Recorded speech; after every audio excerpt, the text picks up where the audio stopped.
Olá, boa noite, bom dia, boa tarde.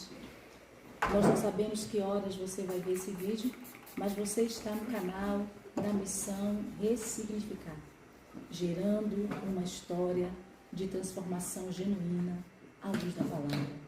Se você não é inscrito ainda no nosso canal, nos ajude, se inscreva, compartilhe as nossas mensagens, isso nos ajuda muito. Deus abençoe. Chegamos? Toda terça-feira a gente tem se reunido e eu denominei esse nosso encontro de oração bélica, que verdadeiramente nós estamos em guerra e nós perdemos a conexão com a oração. Se a gente for parar para poder refletir um pouquinho no que é ser igreja nesses últimos anos, eu acredito que dos anos 90 para cá, nós fomos levados muito para a questão do louvor, depois nós fomos levados muito para a questão da adoração de um modo geral, dentro de um contexto mais meditativo, mais contemplativo, mas nós fomos deixando um pouco a oração de lado. E eu acredito que passou a hora da gente resgatar isso, da gente voltar a ter encontros de oração, da gente voltar a ter envolvimento com a oração, da gente ensinar as nossas crianças o caminho da oração. Lá em casa, os meus netos sofrem demais na minha mão com isso, porque tudo que eles me pedem, eu dou. Primeiro vocês vão orar. Deus vai fazer chegar na minha mão. E aí eu te entrego. Não tem nada aqui que vai chegar sem você ter uma relação de oração, de intimidade com Deus. Eu me recordo do dia que foi muito emocionante aquele dia, um domingo de manhã. A Dara pega e, vô, tô com tanta vontade de comer um frango assado hoje. E eu, meu amor, ora aí para o Papai do Céu mandar um frango. Então vou orar. E ela saiu lá toda empolgada e foi orar. Beleza. Orou, voltou, deixou o pratinho dela lá separado. Daqui a pouco o irmão me liga, um irmão problemático me liga para resolver um problema com ele. Marquei com ele lá perto de casa, estamos lá conversando. E na hora que eu estou vindo embora, depois da oração, a esposa dele, pastor, senti no coração de entregar essa oferta para o senhor. Os R$40 do frango da Dara. Aí eu podia ser um vô mal, né? Colocar combustível no carro, fazer lá qualquer coisa, né? Você precisa ver como aquela menina ficou numa alegria, numa felicidade. Deus respondeu a minha oração. Não foi o frango, não foi o sabor do frango, sabe? Deus respondeu a minha oração. E é tão bom ver isso. É tão dignificante ver uma criança passando por esse princípio. Todos eles são assim, eles entendem. Mas eu, no meu ver, a Sara entende mais. Porque a Sara, ela não me pede as coisas. Ela já fala assim, eu vou orar. Quando o Papai do Céu fazer chegar assim, me entrega, claro, você já orou. Só precisa da minha responsabilidade. Chegou na minha mão, pode ter certeza. Agora, se for de comer, você sabe que você perdeu metade, né? Peça um pouquinho. Já peça logo um pouquinho a mais. E aí, esse texto de Lucas capítulo 18, ele tem uma importância fundamental nisso. Olha como é que começa o versículo 1. E contou-lhe também uma parábola sobre o dever de orar sempre e nunca desfalecer, dizendo. A parábola é sobre o quê? É sobre o dever de orar sempre, sem nunca desfalecer. Então só isso daqui nem precisava da parábola. O Lucas poderia ter deixado a parábola de fora, porque já tem ensinamentos substancialmente importantes para a nossa vida aqui. Jesus disse algo, e o que ele disse é para nos levar a orar sempre, e isso é um dever.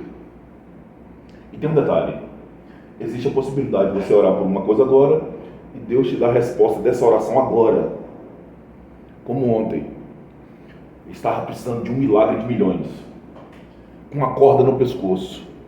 E as pessoas, eu crendo nisso, irmãos, não saiam da fila, fiquem aí. E eu estou lá em casa, tranquilo, sentindo o cheiro da cebola. Tinha alho? Tinha um alhinho lá na cozinha. Despreocupado com a vida. Os irmãos me ligando, irmãos, não saiam da fila. E o profeta na minha frente passou, não tem como, não tem jeito. Eu pensei que fosse acontecer assim, assado. Irmão, quem falou comigo foi Deus. Então você fica aí, daqui a pouco, alguém que não tem nada a ver, ele entra em contato comigo. O que é que está acontecendo? De quanto é que você está precisando? Desse jeito e nesses termos. 1 minuto foi o suficiente para ele resolver o problema de 3 famílias que estavam lá do outro lado precisando e atrapalhar o meu almoço. Eu só pude almoçar depois que eu fui resolver o problema dos irmãos lá. Então, nós precisamos retomar para esse ambiente. É um dever orar. Ontem eu tive a resposta de uma oração instantânea, imediata. Só que se ela não tivesse vindo no momento que eu estava precisando, isso não me exime de ter que parar de orar. Então, eu não oro para ter o resultado da oração. Eu oro para ter intimidade com aquele a quem eu oro. E o Salmo diz que Deus ouve a oração. É diferente. Então, nos ensinaram, e nós aprendemos muito bem, a entregar apenas as nossas necessidades em oração. Nós não oramos quando nós estamos alegres, quando nós estamos tomados de alegria e de felicidade. Nós vamos fazer festa, nós vamos cortar bolo, nós não juntamos os irmãos para poder orar e entregar aquele momento em alegria.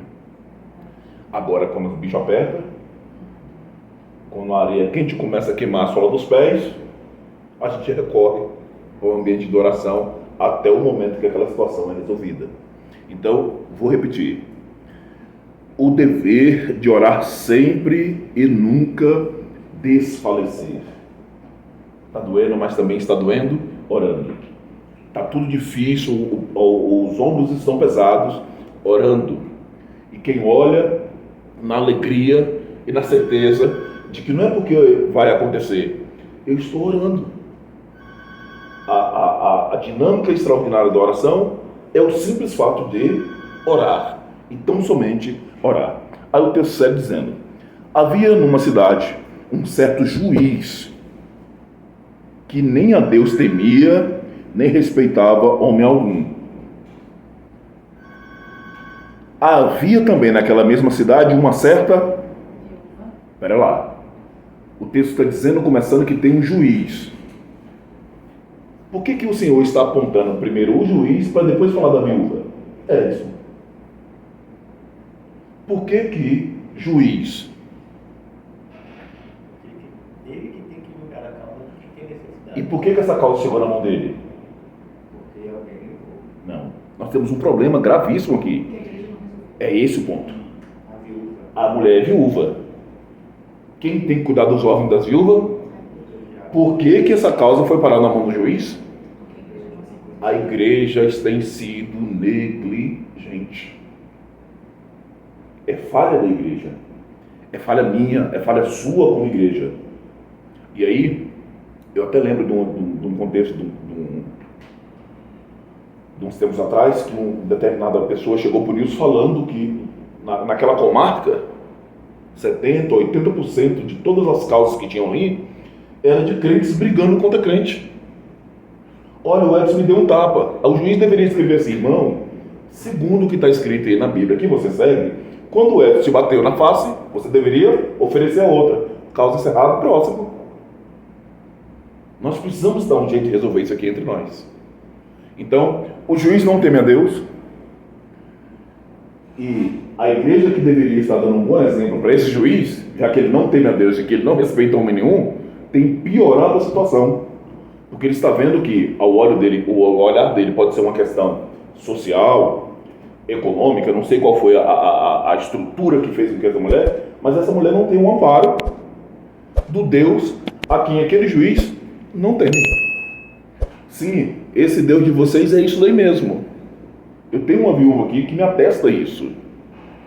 Ia ter com ele dizendo: faz-me justiça contra o meu adversário. Como eu gostaria que o adversário dessa irmã fosse o inimigo mesmo, mas muitas das vezes somos nós mesmos. E, por algum tempo, não quis, mas depois disse consigo: ainda que não temo a Deus, nem respeito os homens, todavia, como esta viúva me molesta, hei de fazer-lhe justiça, para que, enfim, não volte e me importune muito. E disse o Senhor: ouvi o que diz o injusto juiz. E Deus não fará justiça aos seus escolhidos, que clama a Ele de dia e de noite, ainda que tardio para com eles? E Deus não fará justiça aos seus escolhidos, que clama a Ele de dia e de noite, ainda que tardio para com eles? Quantas orações nós já deixamos para trás? Quantas orações já foram sepultadas com o nosso passado, com a nossa história, com as nossas lágrimas, com o nosso choro? Quantas orações nós já desistimos? Quantas causas nós traçamos como objetivo de vida e que o tardio que nós lemos aqui foi deixando ela sepultar no mar do esquecimento? Por que nós desfalecemos? Nós temos um problema nisso de identidade. Hoje nós queremos uma coisa. Quando as misericórdias do Senhor se renova, parece que a gente muda também. A coisa que eu queria hoje, amanhã eu já não quero mais.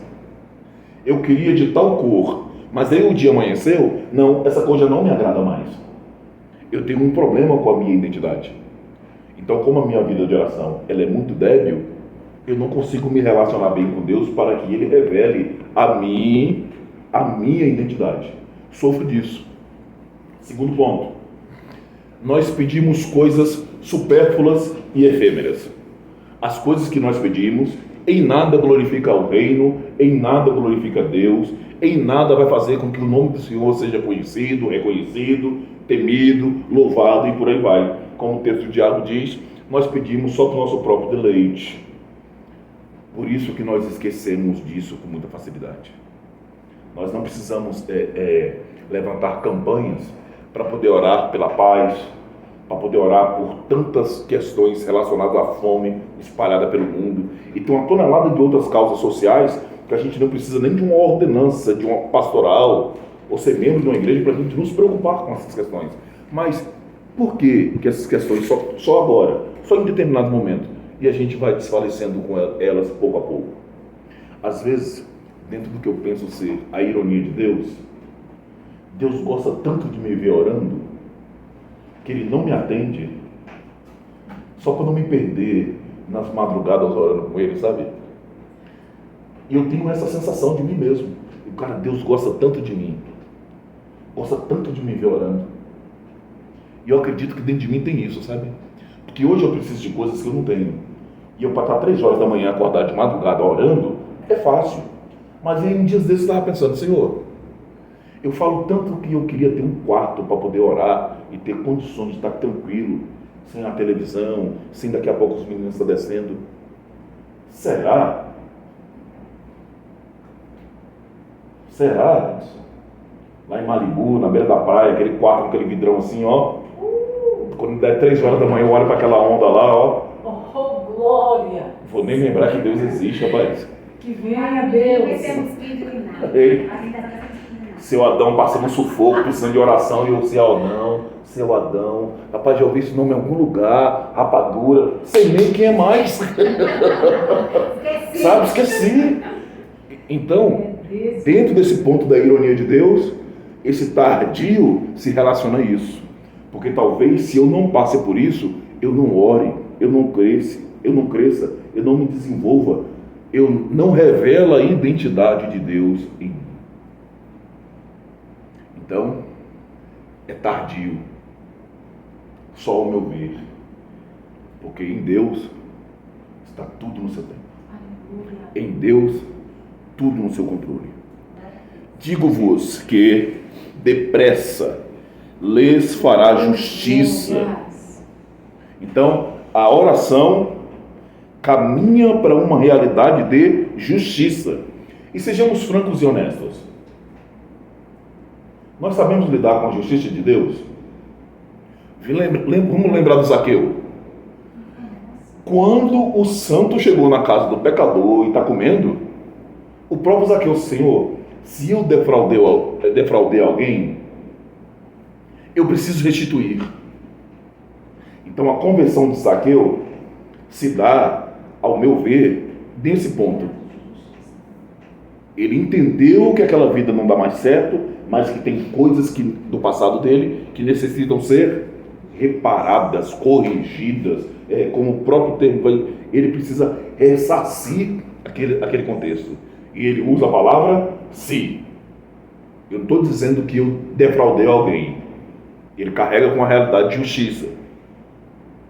O pessoal das trevas parece que tem um certo mais senso do que a gente mesmo. Se pode se levantar a gente que eu quero ressarcir. Me parece ser uma conversão genuína. As nossas conversões não carregam isso. A gente pega o que nós tínhamos de errado no mundo, vamos para a igreja, colocamos o nome gospel. E hoje a gente é um monte de coisa gospel. E acha que tudo isso é de Deus. Então, as nossas orações vai levar a uma realidade de justiça. E aí lá está o Cleiton de madrugada, orando, todo crente, e aí Deus, ei, você é injusto, porque o seu Adão foi para o Nordeste, curtir a família dele, e lá no Nordeste, ele se lembrou de você, e lhe levou uma rapadura. E até hoje você nunca entregou uma oração de agradecimento aqui, por ele e pela família dele. A oração me leva para uma realidade de justiça. Talvez seja por isso que nós não queremos orar. Porque na hora que a gente colocar o nosso joelho no chão e orar de verdade, talvez o Senhor vai nos colocar para poder abraçar aquele a quem nós queremos bater, amar aquele a quem o nosso coração está pulsando de ódio, ter que dividir com aquele a quem a gente gostaria mesmo que sucumbisse ao extremo, ter que descer lá na porcaria do pródigo para poder puxar ele pela mão. Talvez nós não queremos orar por isso. Nós queremos tanto na oração, que Deus escuta tanto a nossa oração, que nós nos recusamos a colocar a nossa insignificância pecadora diante dele, porque nós sabemos que há de manifestar a sua justiça. E por causa disso, o texto termina dizendo: quando, porém, vier o Filho do Homem, porventura achará fé na terra? Olha que interessante. Lá na frente nós lemos que a fé é pelo ouvir e ouvir a palavra. Nós começamos o texto com uma ordem. Nós precisamos, é o dever orar sem desfalecer. Você não pode orar desfalecendo. Orar sem desfalecer. E depois desse contexto de oração, apresenta-se a justiça de Deus e uma pergunta ecoa: será que quando o Filho do Homem vier, haverá fé na terra? A aplicação desse versículo é simples. Nossa, nunca deu certo para mim, porque eu orei 7 anos por essa causa, Deus nunca me respondeu, por isso eu me desviei. Não, eu abandonei esse matrimônio, por quê? Porque eu orei 15 anos por ele e por ela. Deus nunca fez nada, por isso eu separei. Por isso. Tem fé? A fé está estabelecida para quem cumpre. E a ordenança do versículo é orar e não desfalecer. Os que desfaleceram vão ser enquadrados, a resposta da pergunta. Se perguntar para esses, se quando o Filho do Homem vier vai ter fé na terra, o que eu acabei de falar vai ser a resposta deles diante do Cristo. Eu orei, Senhor. Eu orei, mas tu nunca me respondeste. Eu orei, mas tu nunca me ajudaste. Eu orei, mas tu me desamparaste. Perfeito. Ótimo. Fantástico. São coisas que vocês quiseram celebrar na vida de vocês, desobedecendo. Porque o que a palavra diz é que você tem um dever de orar, mas não lhe dá o direito de desfalecer, não te dá o direito de enfraquecer, não te dá o direito de fraquejar, não te dá o direito de desistir, não te dá o direito nem sequer de ver a resposta da sua oração diante de você. Você pode estar orando por coisas hoje que Deus respondeu e nunca deixou você ficar sabendo da resposta da sua oração pela vida de alguém, pela família de alguém, e por aí vai. O seu dever é orar e orar sem desfalecer. Não cabe a um verdadeiro filho de Deus, a um escolhido de Deus, deixar de orar e muito menos desfalecer na oração. Nós não vamos abrir o texto, vamos só lembrar da figura, até porque eu lembrei dela na terça-feira passada. O Edson chegou do monte falando que estava com sono e eu era ajudante do Edson, mais sono do que ele. Eu falei, Edson, dá certinho para a gente fazer uma composição bíblica. O Paulo vai para o monte orar, a gente fica aqui dormindo. Daqui 1 hora ele volta, poxa, vocês não podem orar nem 1 hora comigo? Aí nós cumprimos esse pedaço da Bíblia. Então, nós não temos o direito a isso. Então não desista da sua casa, não desista da família, não desista de determinados planos e projetos que Deus tem entregado em tuas mãos. E se você nem tem isso, você não tem o direito de sequer desistir. Porque é uma ordem bíblica. A história de Noé diz que Deus queria atravessar o governo pela obediência. Não deu certo.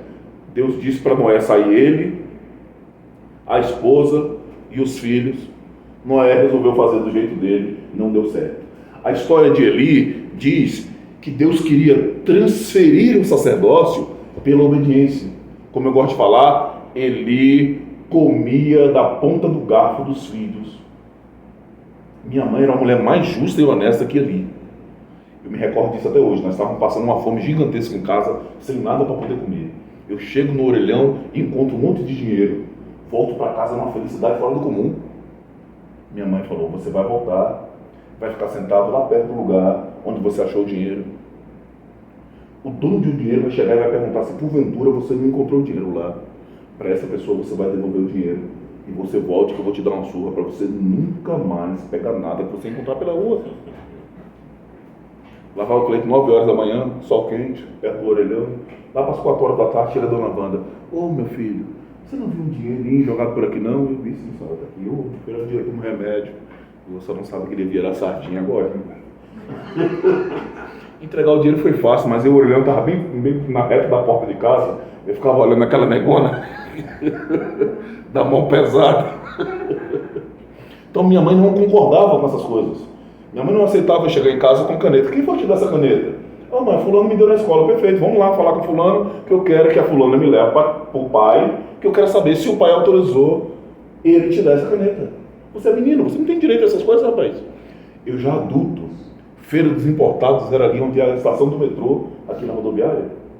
Fui lá com o meu dinheiro, comprei um Walkmanzinho cheio de guerigueri, um disco de Jorge Benjol, comprei não sei o que lá. Cheguei em casa feliz da vida, e minha mãe, meu filho, que bacana, isso é o resultado do seu trabalho. Cadê a nota fiscal? Mãe, eu comprei na feira. Volte lá, meu filho, troque. Porque você não vai ficar com nada sem nota fiscal aqui dentro de casa, que eu não quero ver polícia enrolando aqui nada. E não tenha pressa não, você sabe que eu resolvo os problemas contigo rapidinho. E aí você comprou as coisas por 100 reais na feira, você volta com essa conversa para poder vender, e o cara só quer te dar 80. E você volta com seus 80, porque é melhor você perder 20 aqui, do que você ter que entregar 20 para sua mãe no cinto em casa. Então, sem a obediência, nós não vamos viver a plenitude da fé, que a oração também vai destravar na nossa vida. Porque nós não estamos vivendo experiências extraordinárias em Deus, nós não oramos. E quando nós oramos desfalecendo. Nós não cumprimos esse princípio bíblico na nossa vida. Nós oramos hoje com fé, amanhã com um pouco menos. Nós oramos hoje acreditando, oramos hoje desejando, mas daqui a 3 dias nós nem lembramos dessa situação mais. Acabou. A gente coloca uma outra questão naquele lugar e esquece aquilo dali. Então, primeiro, ore. É uma ordenância bíblica à sua vida, ao seu respeito. É um dever seu orar.